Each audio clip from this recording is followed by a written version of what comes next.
Hello everyone. So we continue with our chapter 4, which was the transmission medium, which we have started in the previous week. In the previous week, we finished with the guided media, where we discussed the different types of the guided media, the three types of the cables. So in this lecture, we are going to cover the second part of this chapter, which is the unguided media. Unguided media is the wireless transmission media. So we are going to discuss about the wireless transmission media.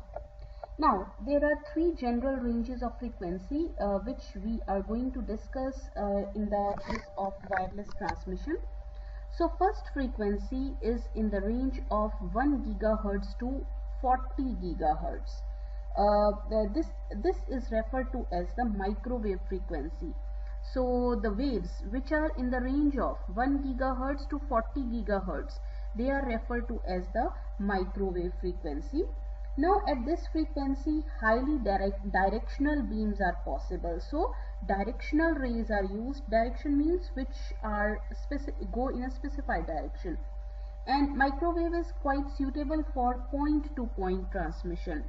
So highly directional and point-to-point transmission is possible with the microwave, and it is used for the satellite communication. The next range of frequency, the next range of frequency is 30 megahertz to 1 gigahertz.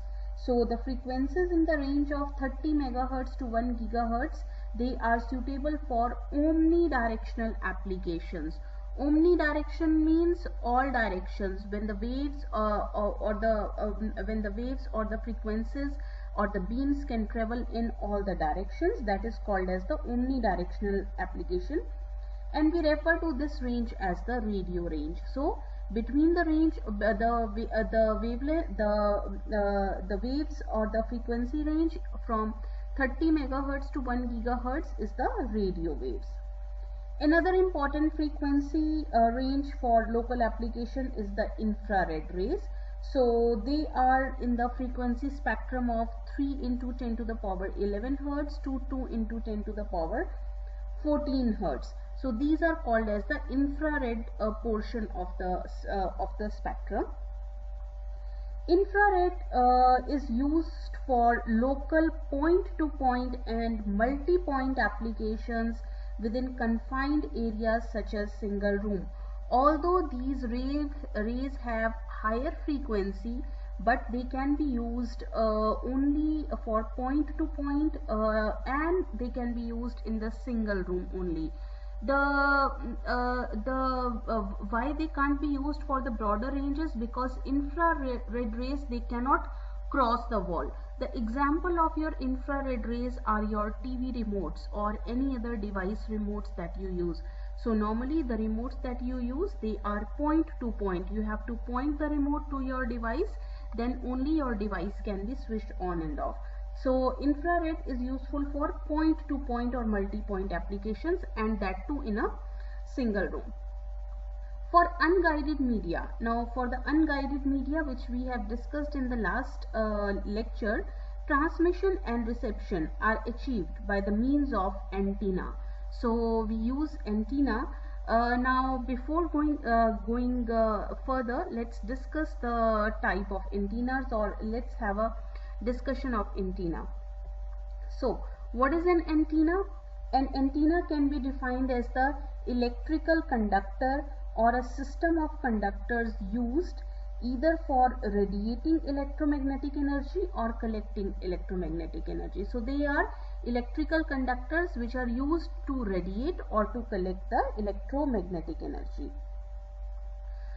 Same antenna is used for both the purposes. That means for radiating the energy, or for for collecting the energy. Radiating the energy is also called as transmission of a signal, and collecting is also called as reception of a signal. Now for transmission of a signal, what happens for the transmission, how it can be used, and for reception of a signal. For transmission of a signal, radio frequency electrical energy from the transmitter is converted into electromagnetic energy by the antenna. So from the transmitter, the electrical energy from the transmitter is converted into electromagnetic energy by the antenna, and it is radiated into the environment, which is atmosphere, space or water. Whereas for reception of a signal, reception occurs when the electromagnetic, it will be the reverse, electromagnetic energy will be converted to the electrical energy. So electromagnetic signals intersect the antenna, where the electromagnetic energy is converted into radio frequency electrical energy, and then it is fed to the receiver. So this is how the reception of a signal occurs. In the transmission, the radio frequency electrical energy from the transmitter is converted to the electromagnetic, whereas in the reception it's the opposite. Now in two-way communication means, for example, I have device 1 and I have device 2. It wants to send the data and receive the data. That is called as the two-way communication. In two-way communication, the same antenna can be often used for both transmission and receptor. So there will be an antenna in between the two. So this same antenna can be used for transmission of a signal from 1 to 2 and reception of a signal from 2 to 1, and vice versa. This is possible because any antenna transfers energy from the surrounding environment to its input receiver terminals with the same efficiency, and it transfers energy from the output transmitter terminals into the surrounding environment, and it assumes the same frequency is used in both the direction. So antenna characteristics are essentially the same whether antenna is sending the electromagnetic energy or it is receiving the electromagnetic energy. Alright, so moving ahead over here. So here is an example of the antenna. On the sender side, if you see on both of the sides we have the one side has a radio transmitter and another side has a radio receiver. So it has a transmission antenna and there is a receiving antenna. Transmission antenna will transmit the signal, receiving antenna will receive the signals and convert it into the required energy and then send the signals. But both these, they can work as a transmitter as well as receiver antennas. Alright, now going ahead, the radiation power, discussing the radiation power for the antenna. Antenna radiates power in all the directions. So the power of the antenna is radiated in all the directions, but typically does not perform equally well in all directions. But it may not perform as efficient in all directions. In some directions it may perform well, but in other directions may not. So a common way to characterize the performance of antenna is the radiation pattern. Now we have different types of antennas. How do we characterize the antennas? It is based on the radiation pattern. And what is the radiation pattern?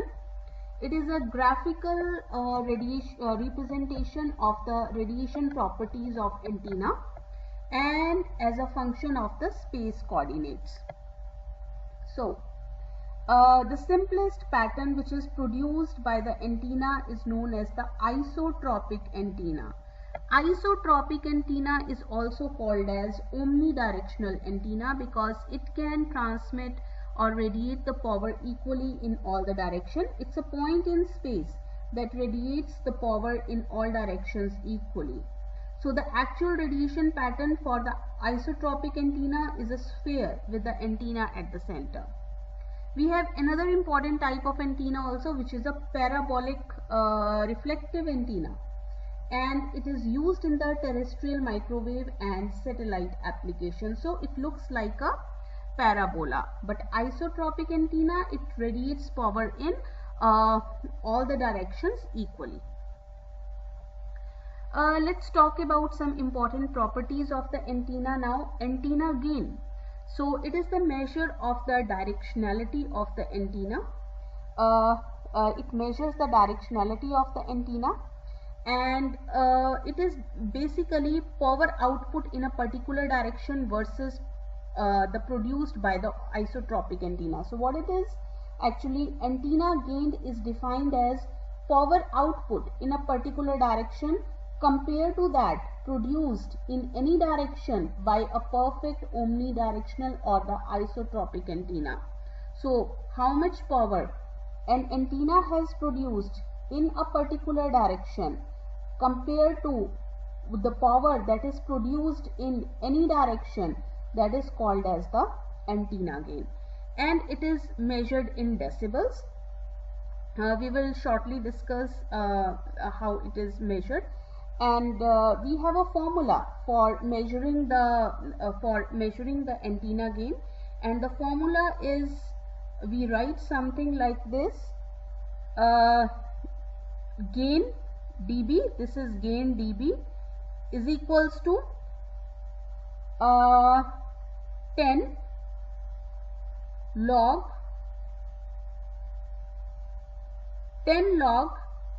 in the bracket, it's P2 divided by P1.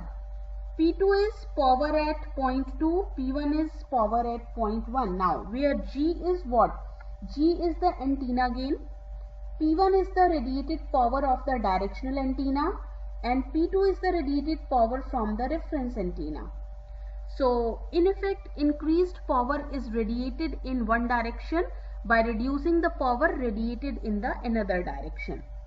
So for example, if the antenna has a gain of 3 dB, so if the antenna has a gain of 3 dB, that antenna improves upon the isotropic antenna in a direction by 3 dB or a factor by 2.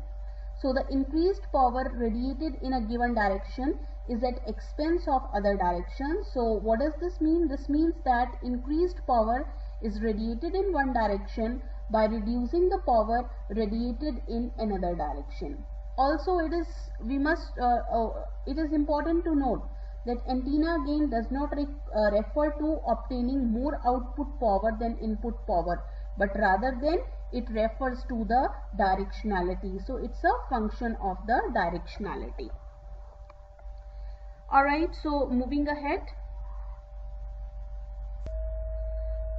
But before moving ahead, I have one thing more over here.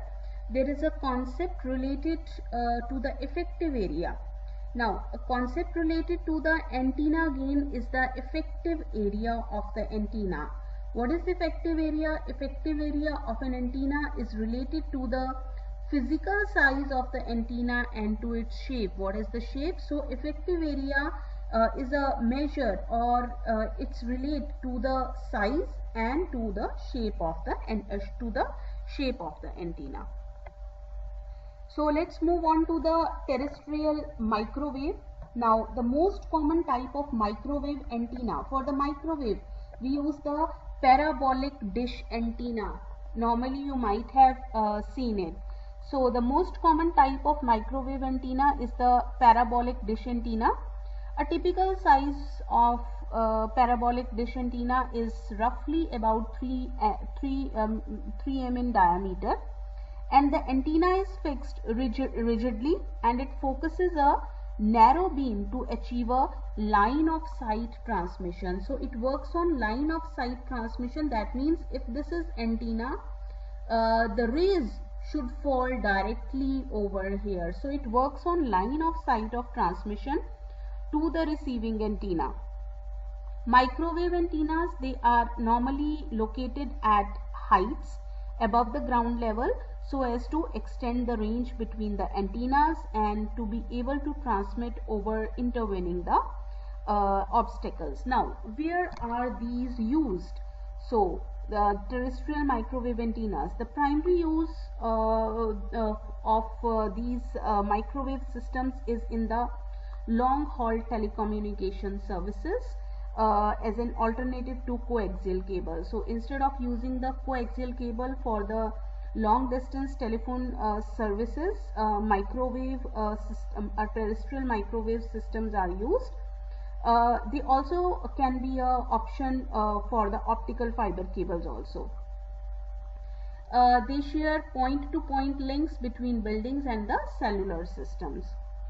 A microwave facility requires very few amplifiers or repeaters than the coaxial cable over the same distance. But the disadvantage of microwave application is that it requires line of sight communication or line of sight transmission. Microwave is commonly used for voice and television transmission. So it is used for voice as well as television transmission, and fewer repeaters are required.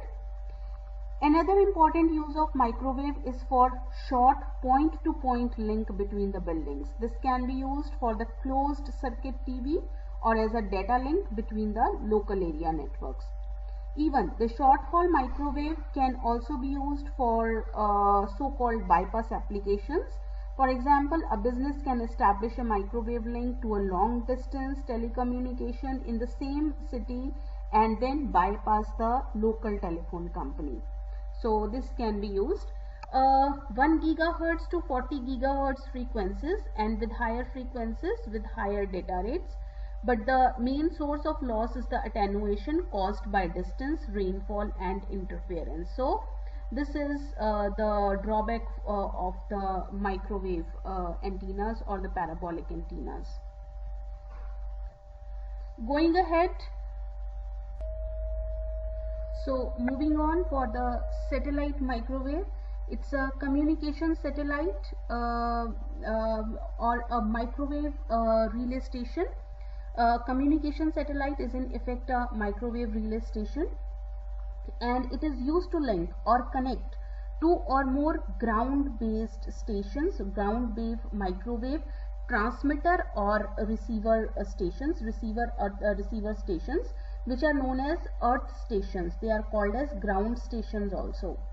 The satellite receives transmission on one frequency band, which is called as uplink, and it amplifies or repeats the signal and transmits on the other frequency, which is called as downlink.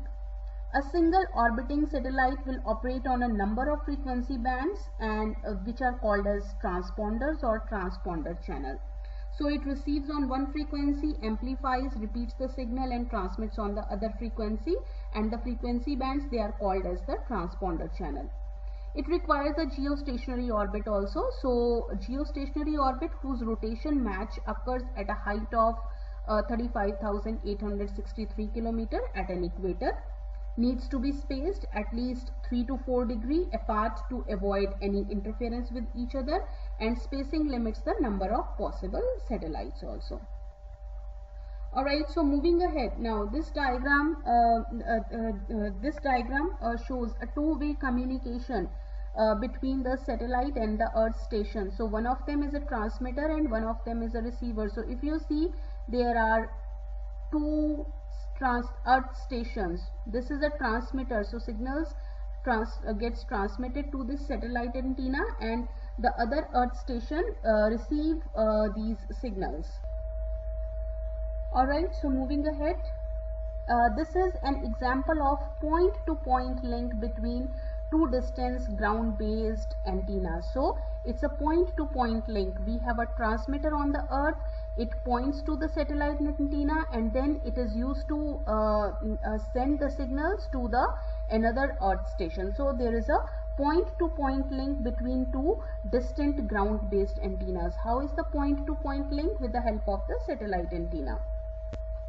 Now in this second example, the satellite provides communication between one ground-based transmitter and a number of receiver. If you see, there is only one transmitter earth station, and there are multiple receivers. So this is an example shown over here. So for communication satellite, for any communication satellite to function effectively, it is generally required that they remain stationary with respect to its position over the earth. So these satellites should not move from their position, they should be stationary over the earth, otherwise it would not be within the line of sight of communication. And to remain stationary, satellite must have a period of rotation equal to the earth's period. So earth completes its one rotation in 24 hours, and same should be the period of rotation for these satellites also, and this match occurs at a height of 35,863 km at the equator.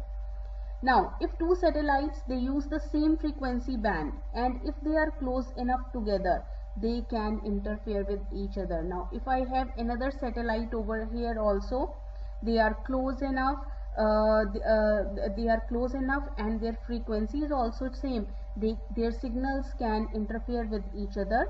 So to avoid this, current standards, they require that satellites should be spaced at 3 to 4 degree angular displacement from the earth and in the band of 4 to 6 gigahertz. So thus the number of possible satellites is quite limited. So this actually places a limitation on the number of satellites that we can place in the atmosphere or in the space. So moving ahead, let's discuss the satellite microwave applications. What are the applications of this? Okay, so let's discuss the uses one by one of satellite microwave applications. Some of the important applications are television distribution, long distance telephone transmission, private business networks, and global positioning. So we are going to discuss few of them in detail. Now because satellite microwaves, they are broadcast in nature, satellites are well suited for television distribution because they broadcast. Broadcast means when it can be sent to the masses, to everyone, when some information can be sent to the everyone, that is called as broadcasting. So satellites are well suited to television distribution and are being used extensively in US and throughout the world for this purpose.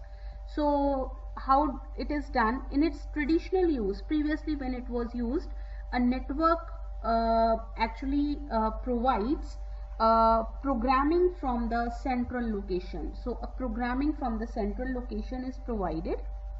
Then the programs are transmitted through the satellite. There is a central distribution over here, programs are provided, and then these programs are transmitted through the satellite. We have a satellite over here, and then the satellite broadcasts down to a number of stations which then distribute the programs to the individual viewers. So one network we have, like for example, we call it as public broadcasting service. So programs are transmitted to the satellite, which is then broadcasted to a number of stations, which then distributes the program to the individual viewers. So one network, which is called as public broadcasting service, distributes its television programming almost exclusively by the use of satellite channel. And another commercial network also makes the substantial use of the satellite. And the most recent application of the satellite technology to the television distribution is direct broadcast satellite. Direct broadcast satellite. Now what is direct broadcast satellite? In this, the satellite video signals, they are transmitted directly to the home user. So this decreases the cost and the size of the receiving antennas, and it has made the DBS economically feasible. Now satellite transmission is also used for point-to-point trunks between telephone exchange and the public telephone offices. We just discussed in one of the previous slides also, because they can replace the long haul telecommunication, they can replace the coaxial and the fiber cables. It is optimum medium for the high usage international trunk calls and is competitive with the terrestrial systems also. Next is they are used for the private businesses also. There are number of business data applications for the satellite. The satellite provider can divide the capacity into the channels to lease to the individual business users. So the satellite provider can divide the total capacity into a number of channels and then lease out these channels to the individual business people. A user equipped with antenna at a number of sites can use a satellite channel for its private network. Normally, or before, these applications were very costly and they were limited to quite large organization which used a high volume of data. But recent development in very small sized satellites, small aperture terminal VSAT system, which provides a low cost alternative, has made it possible to reach to the number of people also. So the last application is global positioning system, and I think everyone must be familiar with this GPS, global positioning system. Everyone is familiar with this application, and we normally use it in one or the other way in our daily lives. A Navstar global positioning system, or the GPS, consists of 3 segments. So what are the segments for the, what are the components for the GPS system? It has a constellation of satellites. Constellation means collection, you can say. Currently there are 27 orbiting around 20,000 kilometers above the surface. So we have a constellation of satellites, and they are right now they are 27 in number, and they are situated 20,000 above the Earth's surface, 20,000 kilometers above the surface. Now what these satellites do, they transmit the ranging signals on 2 frequencies in the microwave part of the radio spectrum. Then the second part of this GPS system is the control segment, which maintains GPS through a system of ground monitor stations and satellite upload facilities. The user receivers, and the third part is the user receivers, both the civilians and the military. So each satellite transmits a unique digital code, which can be a sequence of ones and zeros. It is timed by the atomic clock, and which is picked up by the GPS receiver antenna of the GPS, and it is matched with the same code generated inside the receiver. So by lining up or matching these signals, receiver can determine how long it takes the signal to travel from one satellite to the another, and then the timing measurements are converted to the distances using the speed of the light. So normally this is how it works. Alright, so talking about the transmission characteristics. Okay, so the transmission characteristics for the satellite. The optimum frequency range for the satellite transmission is 1 to 10 gigahertz. Below 1 gigahertz, there is a significant noise from the natural sources like solar, atmospheric noise, human-made interference from the various electronic devices. And above 10 gigahertz, the signal is severely attenuated by the atmospheric absorption and the precipitation. So the optimum frequency range is from 1 to 10 gigahertz.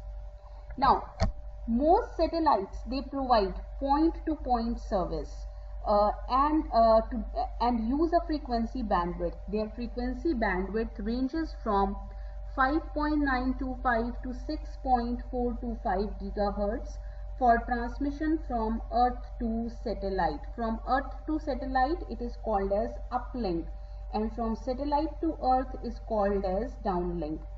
And a range of 3.7 to 4 gigahertz from satellite to Earth, which is called as the downlink. Now this combination is referred to as the 4 by 6 gigahertz band, because if you see over here, the uplink and the downlink frequencies, they are different. So for continuous operation without the interference, a satellite cannot transmit and receive on the same frequency. A signal is received from the ground station on one frequency, and it must be transmitted back onto the another on the different frequency. So if you see over here,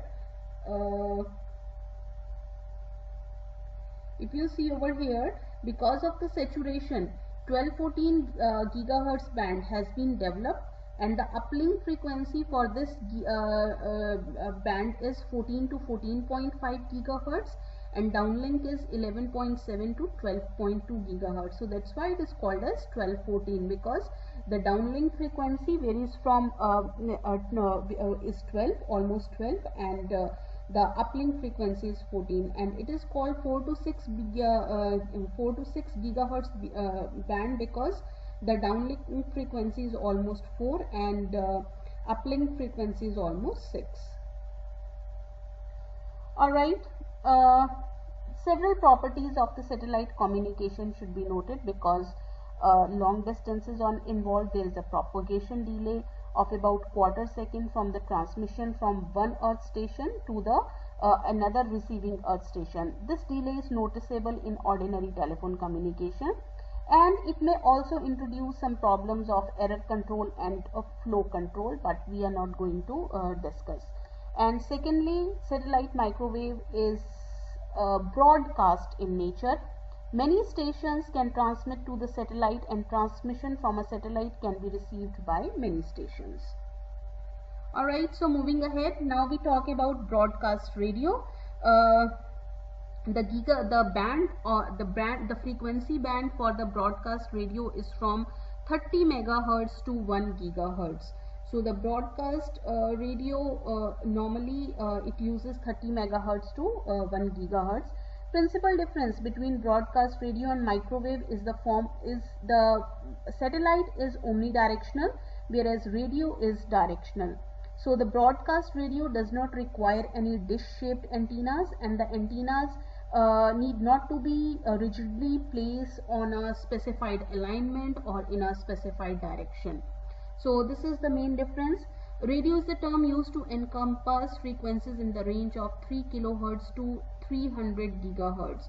So anything between 3 kilohertz to 300 gigahertz we normally refer it to as a radio, but the broadcast radio that we normally use is in the frequency range from 30 megahertz to 1 gigahertz.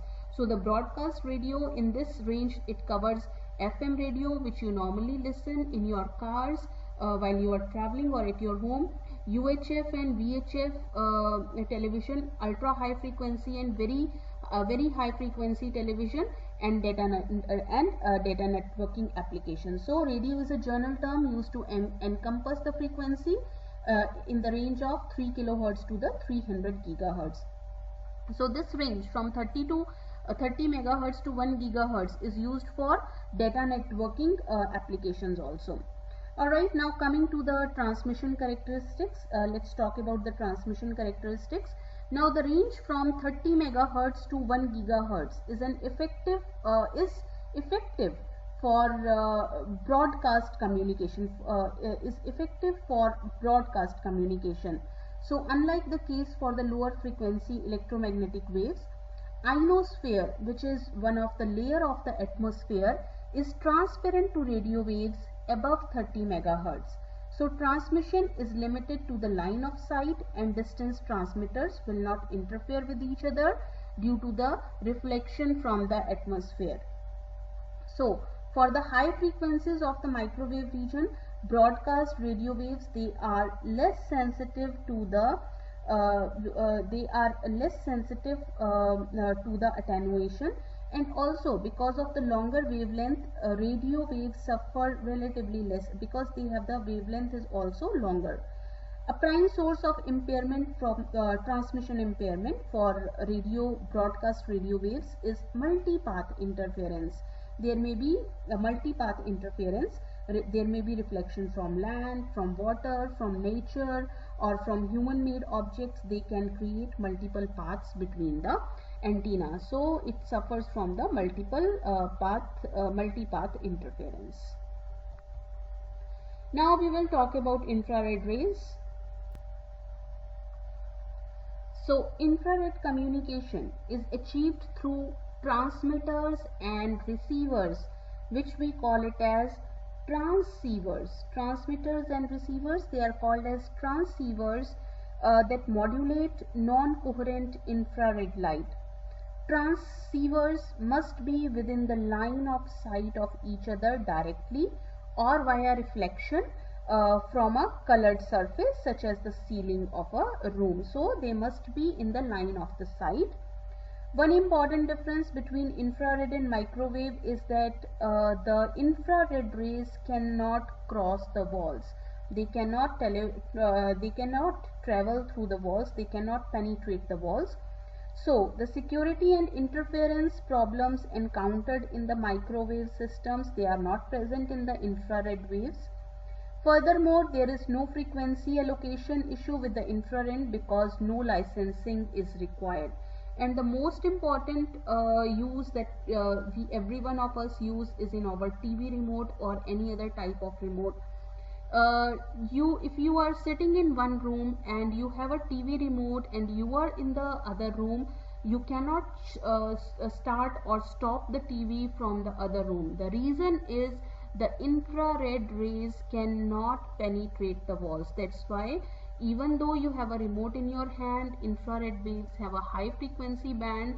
You cannot start the TV when you are in other room and TV is in the other room. That's why you have to directly place the remote in line of sight of your television. So this is one of the important drawbacks or important concepts of the infrared rays, that although having the high frequency band, they cannot penetrate the walls. Now, how does they radiate the signal, or how does travels? So a signal radiated from antenna travels along one of the three routes. It can travel through ground, it can travel through sky, or it can travel through line of sight. We are talking about wireless propagation. Now when a signal is generated from any antenna, how it can travel? It can travel through ground, it can travel through sky, or it can travel through light. So these are the three ways of the wireless signal propagation. First is ground, second is sky, and through and line of sight. We are going to discuss all these three now. Ground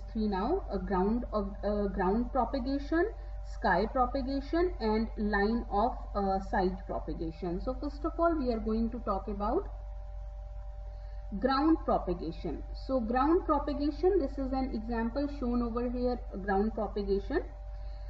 Ground wave propagation, it follows the contour of the earth. That means it follows the radius of the earth and can propagate to considerable distances well over the visual horizon.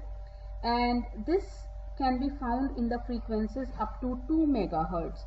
So up to 2 megahertz, this effect can be found in the waves having the frequency of up to 2 megahertz. Several different factors can account for the electromagnetic waves in this frequency band to follow the Earth's curvature. One factor is electromagnetic wave. It induces a current in the Earth's surface, and which is to slow the wavefront near the Earth. And there are many other factors also.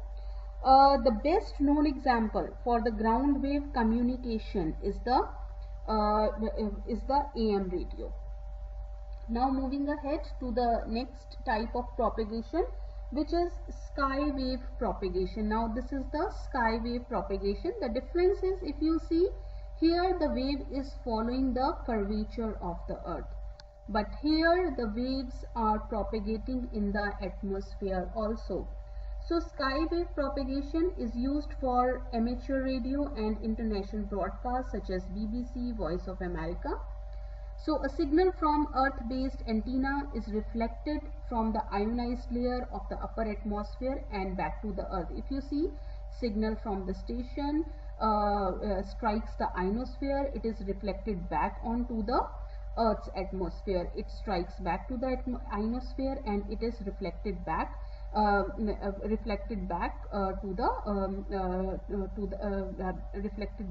down the earth. Now with sky wave propagation, a signal from the earth-based antenna is reflected from ionized upper atmosphere layer to the earth. Although it appears that wave is reflected from the ionosphere as if the ionosphere were hard reflecting surface, the effect actually is caused by the refraction. So it is caused by the refraction. Now a sky wave signal can travel through a number of hops. It can travel through number of hops means points, bouncing back and forth between the ionosphere and the earth's surface. So if a ray has to travel between these two antennas, then the ray will strike the atmosphere, bounce back, strike the atmosphere, bounce back, strike the atmosphere, bounce back. So these are the number of hops and it bounces back. Sky wave propagation is used for amateur radio, CB radio, international broadcasts such as BBC and Voice of America. The last one is the line of sight propagation. This is what is used in the infrared rays. So above 30 megahertz, line of sight operates for the waves having the frequency band of above 30 megahertz. This is neither ground wave nor sky propagation, but it is a line of sight communication. So ground and sky wave propagation modes do not operate above 30 megahertz. So communication must be the line of sight. Example is FM radio, microwave, and the microwave and the satellite transmission. So that is all about this chapter. Let me summarize the chapter. In this chapter we have talked about the transmission media, the guided transmission media, and the unguided transmission media. So transmission media is nothing but a physical path between the sender and the receiver, or we can call it as a transmitter and the receiver. Some of the important properties of the transmission media we have talked about, like bandwidth, transmission impairments, interference, number of receivers, and many other characteristics also, like peak of the signals, like peak amplitude, phase, frequency, period. Then we discussed about the two types of the media, guided media and the unguided media. Guided media is the wired media. It consists of three types of cables: twisted pair, coaxial, and optical fiber. And the wireless media is unguided media, and it consists of microwave frequencies, antennas, terrestrial microwave, satellite microwave, and the broadcast radio. And the last one we talked about wireless propagation. How does these waves travel in the atmosphere? So there are three ways of the propagation of the signals. One is ground wave, another one is sky wave, and last one is the line of sight. So this completes the chapter number 4, and thank you so much.